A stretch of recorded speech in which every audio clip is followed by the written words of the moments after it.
A gente que anda na rua, eu não sei você, mas se parar uma moto do meu lado, eu vou olhar para ela. Faz isso também, os motociclistas aqui também não dá uma olhadinha. Pode ser aquela scooterzinha, a lead, né, pequenininha, pode ser um anel, pode ser uma titanzinha, você vai dar uma olhadinha nela.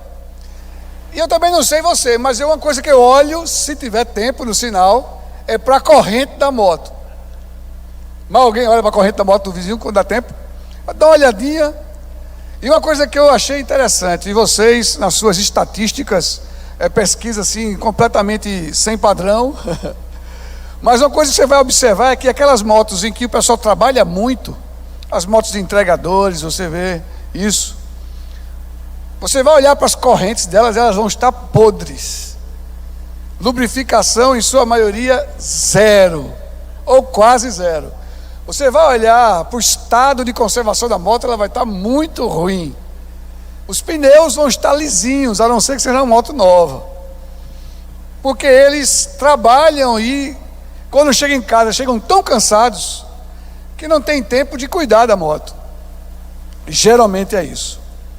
Aquelas pessoas, feito eu, que não trabalham na moto, e que tem, por isso, um tempo livre, ele consegue reservar uma parte do final de semana, no feriado. Eu creio que hoje, um bocado de motociclista aproveitou o tempo aí, ou para passear, ou para dar um grau na princesa, né? Princesa não, que princesa é do pastor Nelson. Poxa vida, chamei de princesa. Princesa é a dele, o nome dela é Princesa. E eu quero aproveitar e apresentar, para quem não conhece, esta aqui é Esmeralda. Está aqui Esmeralda, faz parte da família, é o quinto componente da família, é Esmeralda. E eu fiquei olhando e comparando aquelas motos que você vê que não é moto de trabalho, elas são mais bem cuidadas, porque as pessoas têm um pouco mais de tempo de dar um trato nela, de olhar a corrente, de verificar o pneu, de calibrar pneu. Agora, se realmente a sua moto é moto de lazer, aí você vai ter uma moto, a não ser que a pessoa seja muito relaxada, você vai ter uma moto impecável. Você vai ter aquela moto que você olha, procura algo ruim nela, uma sujeirinha, procura um riscado, você vai olhar a corrente da moto, ela está bem lubrificada, você vai olhar o pneu, o cara vai estar observando o TWI. Você sabe o que é TWI? O TWI, carinhosamente para os mais íntimos, o TWI, quem não sabe? O TWI é aquela medida do pneu para você ver se o sulco está pronto para trocar de pneu. E a gente vai e cuida delas. E eu, antes da moto, quando era mais jovem, não tinha nem os meninos ainda, eu fazia algo parecido com o carro. Domingo de manhã, pastor Nelson, era quando não tinha corrida de Fórmula 1, que tinha corrida de Fórmula 1, eu ia assistir a Ayrton Senna, que eu sou da época dele. Mas quando não tinha Fórmula 1, era de 8 da manhã até 1 da tarde, lambendo o carro. Tirava o banco do carro, pra você ter ideia como era o negócio. Era aquele grau. E a galega ficava, não era galega na época, né? O cabelo era pretinho, ela ficava meio abusada às vezes, né? Poxa, está alisando mais a moto do que alisando meus cabelos. Mais ou menos isso o carro. E a gente cuida tanto dela, a gente cuida tanto, muitas vezes, das coisas, e esquece das pessoas, e esquece, às vezes, de nós mesmos. Quem usa a moto mais para lazer, dificilmente esquece a revisão da moto. Às vezes bota até alarme para avisar. Dificilmente esquece a hora de trocar o óleo da moto. Mas a gente começa a cuidar tanto das coisas e esquece de outras coisas, de coisas que também são muito importantes. Esmeralda está aqui. E ela é amada. Eu amo Esmeralda. Mas vai chegar um tempo que Esmeralda vai para outro lar. Vai chegar o tempo que eu vou vender Esmeralda. E vai vir outra. E meu coração agora vai amar outra moto. outra moto. Mas por enquanto é a Esmeralda. E eu fico brincando, os meus filhos até ficam tirando onda comigo. Pai, eu só conversa com ela. Conversa, a gente conversa com ela. E a gente conversa sozinho dentro do capacete. Esse aí é todo mundo. Quando você pega a estrada, você bate papo com você mesmo, com Deus, no capacete.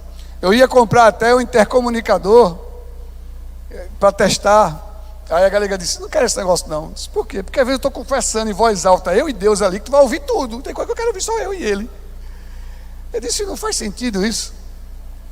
Às vezes eu estou louvando ali, ela lá, e outra música na frente, não dá certo.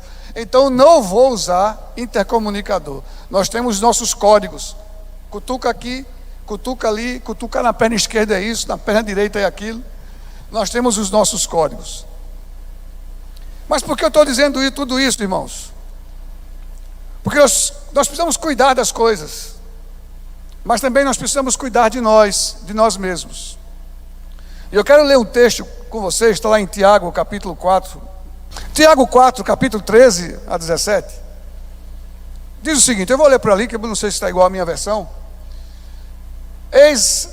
Não é eia. Ouçam agora, vou ver pela minha, vocês que dizem, hoje ou amanhã iremos a tal cidade, lá passaremos um ano e contrataremos e ganharemos. Digo-vos que não sabeis o que acontecerá amanhã, porque o que é a vossa vida?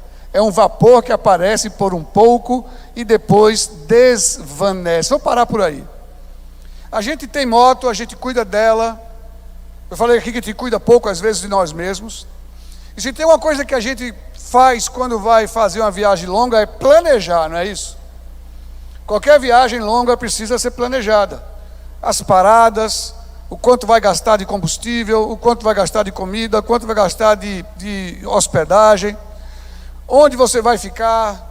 Você planeja levar algumas ferramentas, levar aquele kit de reparo de pneu, você leva toda a parte de lubrificação da sua moto. Você planeja toda a ida, a gente faz isso e planeja a volta. Às vezes até a gente tenta entender e antecipar possíveis problemas. Tem gente que leva lâmpada de reserva, tem gente que leva fio, levam alguns apetrechos para determinados tipos de pane.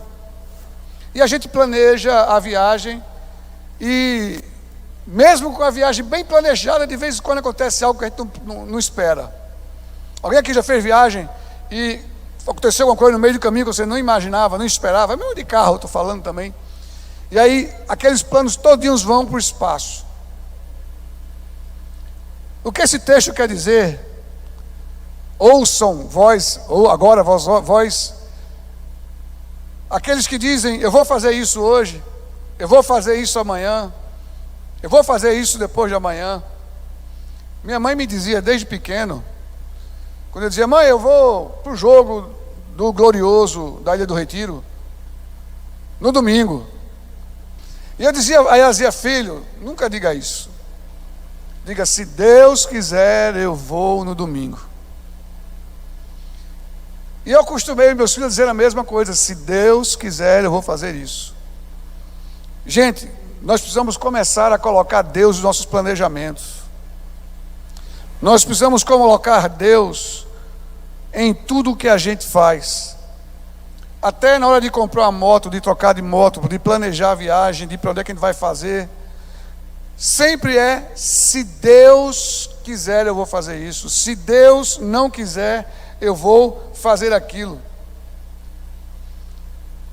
Porque quando a gente coloca Deus no meio dos nossos projetos, dos nossos planos, Ele cuida dos nossos projetos e dos nossos planos, irmãos. Por experiência própria, todas as vezes que eu planejei fazer algo, eu tentei fazer algo, e não coloquei Deus no centro daqueles projetos, na maioria das vezes eu me esborrachei. Nós precisamos colocar Deus em todos os nossos projetos. O texto continua: em lugar do que devias dizer, se o Senhor quiser, e se vivermos, faremos isto ou aquilo. Mas agora vos gloriais em vossas presunções, toda glória tal como está é maligna. Aquele, pois, que sabe fazer o bem e não faz, comete o pecado. Eu vou me apegar à parte de cima. Se Deus quiser, faremos isso ou faremos aquilo. Queridos, existe uma coisa que a gente não controla em todo o planejamento, é o tempo. O tempo a gente não controla. Todo o planejamento que eu e você fizermos para qualquer coisa, eu vou colocar a viagem de moto aí, porque é o que a gente mais conhece. Todo o planejamento que nós fizermos, se tem algo que a gente não controla, é o tempo. Quantos passeios a gente planejou e amanhece aquele dilúvio, né, Miguel? E aí todo mundo que deixou de noite já o capacete separado, as luvas, jaqueta, bota, deixou tudo prontinho para de manhã não ter trabalho. E aí quando acorda de manhã, a primeira coisa que faz é olhar na janela aí, chuva que Deus mandou. Porque Deus não quis que a gente fizesse aquele passeio. Muitas vezes fica até xingando, rapaz, porque essa chuva, que ele estava doido para fazer esse passeio. E tem pessoas que reclamam. Gente, precisamos colocar Deus nos nossos passeios. E não só nos nossos passeios, mas em toda a nossa existência. Porque quando a gente coloca Deus nas coisas, Ele cuida de nós, irmãos. A gente fez um passeio para comer um tal de um capão, lá em Belo Jardim, Bom Jardim. Olha aquele passeio, amanheceu aquela chuva, aí sabe aquele coisa de motociclista que abre um tanquinho de azul, eita, vai dar. Quem estava nesse passeio, a gente olha, não, está chovendo, aí um só olha, não, aqui tem um pouquinho de azul. Aí tem, então vai dar. E aí a gente se juntou, foi lá, no posto, já começou a ficar meio assim, aquele último posto lá da Abdias de Carvalho. Meus irmãos, quando a gente pega a BR, que passa ali pelo TIP, Deus mandou um dilúvio, que se Noé estivesse por aqui, passava por a gente assim, foi chuva, bem devagarzinho, tudo molhado, mesmo com capa, foi muita chuva. Quando chegou lá perto de Paudalho, ali perto da academia de polícia, a gente encostou no posto. Eu disse, meu irmão, vamos voltar, que não dá mais não, espera dar um tempo que voltar. O que acontece? Abre outro tanquinho de azul. Abriu um tanquinho de azul, o povo, oxe, vai dar. Meu irmão, pense num galo ruim de comer, viu? Pense num galo ruim. Quando alguém diz assim, vamos no capão, eu digo, rapaz, eu não sei se eu quero desse capão mais não. Miguel ficou traumatizado com aquele passeio. Foi um dilúvio. Foi chuva que Deus mandou. Deus estava dando todos os sinais. Eu não quero que isso aconteça. Mas a graça dele, a misericórdia dele é tão grande que ele deixa a gente se esborrachar, voltar para casa ainda inteiros. Porque ele cuida da gente. Nós temos um Deus que cuidou aqui do irmão. Avançou o sinal, Deus não está em avanço de sinal. Mas cuidou dele. E fez na vida dele o impossível, desde promessa, tal, Deus proverá. Deus trouxe provisão de saúde para a vida dele. E ele disse, olha, tenham cuidado com moto, mas eu não tive cuidado. Precisamos colocar Deus, e nós não controlamos o tempo. Eu falei do tempo atmosférico, chuva. Mas também nós não podemos e não temos como garantir, nem controlar o nosso tempo. Fazer planos é ótimo, temos que planejar, irmãos. Mas se no meu planejamento não tiver lá em primeiro lugar Deus, eu estou começando do jeito errado. Isso serve para Enem, para faculdade, isso serve para trabalho, para relacionamento, isso serve para qualquer coisa. Nós não temos o mínimo controle sobre o tempo. Estamos, graças a Deus, terminando uma pandemia. Graças a Deus. Estamos todos aqui sem máscara, só está de máscara quem quer estar de máscara. Mas 600 e poucas mil pessoas partiram. O tempo deles acabou e era gente saudável. Eu perdi amigos saudáveis, não tinha nenhuma comorbidade. E até uma palavra que a gente só aprendeu por causa da pandemia. Eu não sabia o que era comorbidade. Gente que não tinha nada, era saudável, e de uma hora para outra pegou essa miserável dessa doença e morreu. O tempo para ele acabou, o tempo para ele não acabou. Nós não temos o controle do tempo. Então nós temos que fazer com o tempo que nós temos hoje aquilo que seja proveitoso para Deus, para que Ele possa cuidar de nós. Tem outro texto aqui, Efésios 5, 16 e 17. Portanto, vede prudentemente como andais, não como loucos, nécios, mas como sábios, remindo o tempo, porquanto os dias são maus. Por isso não sejais insensatos, mas entendei qual seja a vontade do Senhor. Tomem cuidado com a maneira como vocês estão vivendo. A gente precisa ter cuidado como a gente está vivendo, porque num piscar de olhos tudo pode mudar. O que eu digo é que a gente não tem esse controle do tempo, e nós temos que ter cuidado com o que estamos fazendo com o tempo que nós temos. Queridos, nós só temos o hoje. Eu e você só temos o agora. O amanhã a gente não sabe. O segundo seguinte a gente não sabe. Quantos passeios, irmãos, a gente está caminhando, está num passeio, de vez em quando, eita, soube que alguém caiu da moto.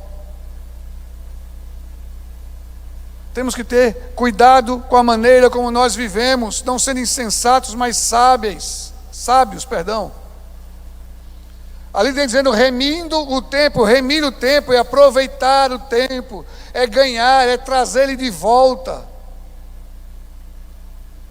E aí vem de novo, aí, o cuidado com a moto é importante, cuidado com as roupas, com a casa, com o carro, com bens é importante, mas o que é que nós estamos fazendo conosco mesmo? Nós estamos trazendo Deus para dentro dos nossos planejamentos, para dentro da nossa vida.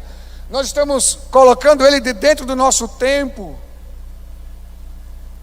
Deus quer cuidar de mim e de você. Deus quer cuidar de mim e de você. E nós precisamos entender que nós temos que nos preocupar com aquilo que é eterno. Amém? Nós temos que nos preocupar com aquilo que é eterno. No dia que Deus me levar daqui a uns 100 anos, não, 100 anos é pouco, uns 150. Daqui a uns 150 anos, quando Ele me levar, eu ainda vou estar de moto. Vai ser baixinha, porque eu acho que a perna não vai conseguir subir mais na moto grande. Vai ser baixinha, né? Basta só levantar um pouquinho assim, bota a bengalinha, levanta e sobe na moto. Mas ela vai ficar, irmãos, na hora que Deus chamar eu e nos chamar a nós, vai ficar, queridos, vai ficar tênis, vai ficar tudo, celular, vai ficar tudo. Nós temos que nos preocupar com as coisas que transcendem esse tempo, para que Deus cuide de nós. O próximo texto bíblico, ele fala aqui, 2 Coríntios 4,18. Não atentando nós nas coisas que se veem, mas nas que não se veem, porque as que veem são temporais e as que não se veem são eternas. Nós temos que cuidar do tempo e dar ênfase àquilo que eu não vejo. Eu tenho uma pregação que eu falo só sobre isso aí. O que é que eu não vejo? O amor. Você consegue segurar amor? Você não consegue segurar amor. Você consegue pegar, como estou pegando esse microfone. Você tem amado as pessoas que estão ao seu redor. Você tem amado a Deus. Nós temos amado a Deus como Ele precisa ser amado. Nós temos priorizado a fé. A fé a gente não segura. A gente não vê fé. Nós temos que cultivar a fé em Deus.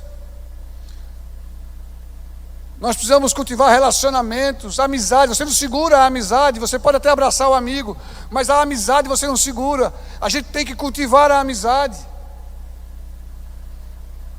Nós temos que dar ênfase àquilo que realmente tem valor.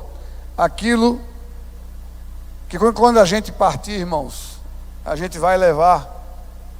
O Salmo 90 do querido rei Davi, ele diz: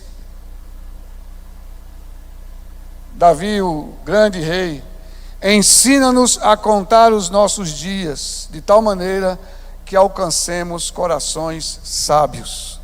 Tudo que nós estamos falando até agora, irmãos, é para que em algum momento a gente entenda, de uma vez por todas, que precisamos nos achegar a Deus.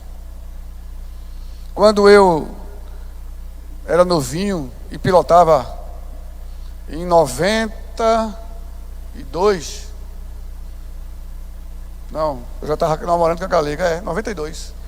A minha primeira moto em 92 era uma CB 400 preta. O que eu fiz de porcaria em cima da moto você nem imagina. As barbeiragens que eu fiz, os livramentos que Deus me deu em cima daquela moto. Hoje eu fico pensando, meu Deus, como é que eu fazia aquela porcaria todinha? O tempo passou e eu alcancei coração sábio em relação a andar de moto, a pilotar a moto, a antecipar problemas. Eu creio que você, motorista, quem aqui realmente pilota a moto? Quem é que pilota a moto aqui? Os que pilotam. Desde o dia que você começou a pilotar a moto a hoje, você hoje é um piloto melhor? Não é? Porque o tempo fez você aprender, amém?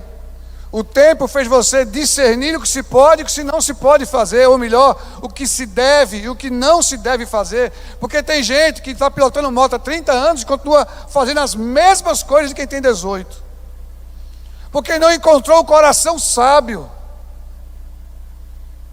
Deus vai cuidar de mim, mas eu preciso primeiro entender isso também. Tem gente que está levando as próprias vidas para o fundo do buraco, de um baú, de um túnel, de um poço. Você sabe o que significa sabotagem? Já ouviu falar dessa palavra, sabotagem? É quando o inimigo entra no território do outro e coloca lá uma bomba, uma coisa, e sabota, ou coloca veneno na água, ou coloca uma peça dentro de uma engrenagem lá que vai quebrar. É quando, por exemplo, o seu mecânico da moto vai e deixa solto o parafuso da roda, ou solta o ABS da sua moto. Isso é sabotagem.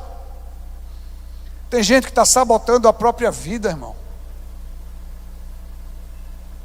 Tem gente que está atirando no pé todos os dias.